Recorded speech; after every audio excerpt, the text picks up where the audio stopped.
In this video, we will talk about what you need to wear, how to get your first set and get into group.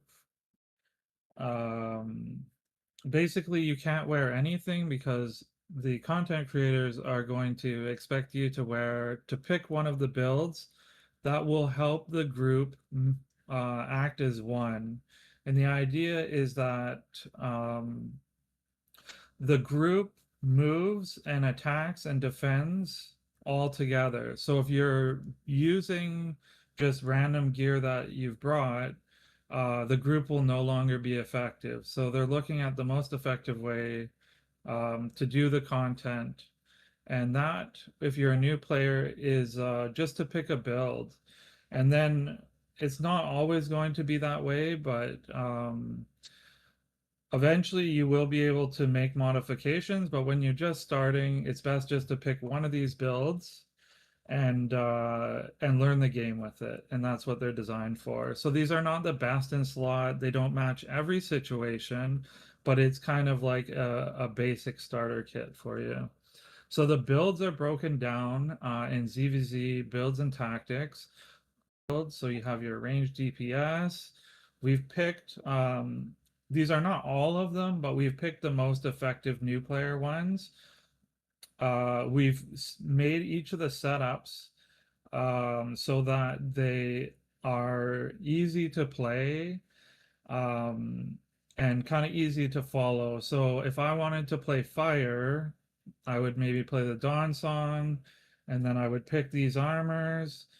And then you would run Gigantify Potion and either a Fort Sterling or Martlock Cape. If you're a new player, this is the less managed capes. And then you would either be in an omelet or a stew. And it really depends if you have a cast that could be reduced by the omelet or a longer cooldown.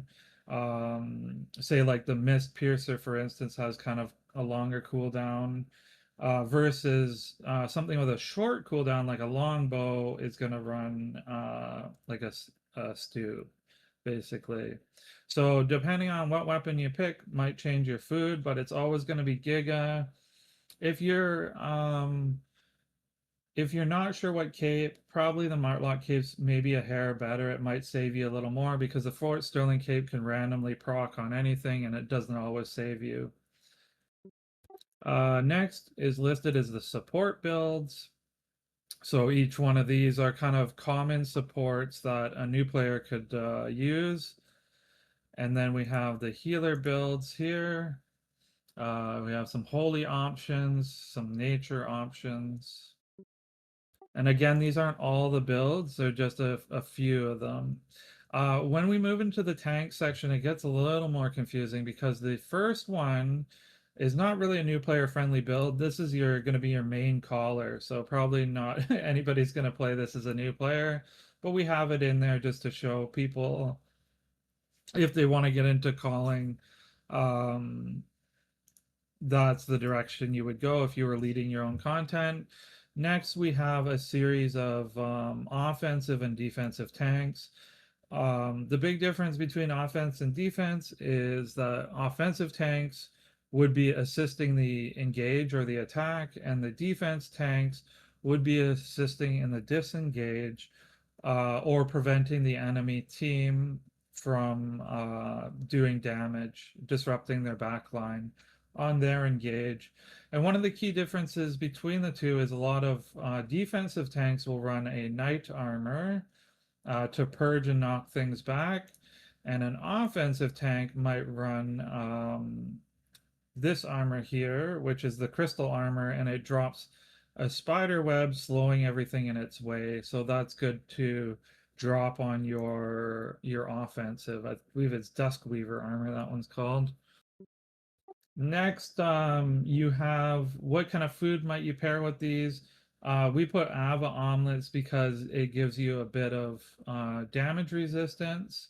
The sandwich is an alternative if your economy is not great.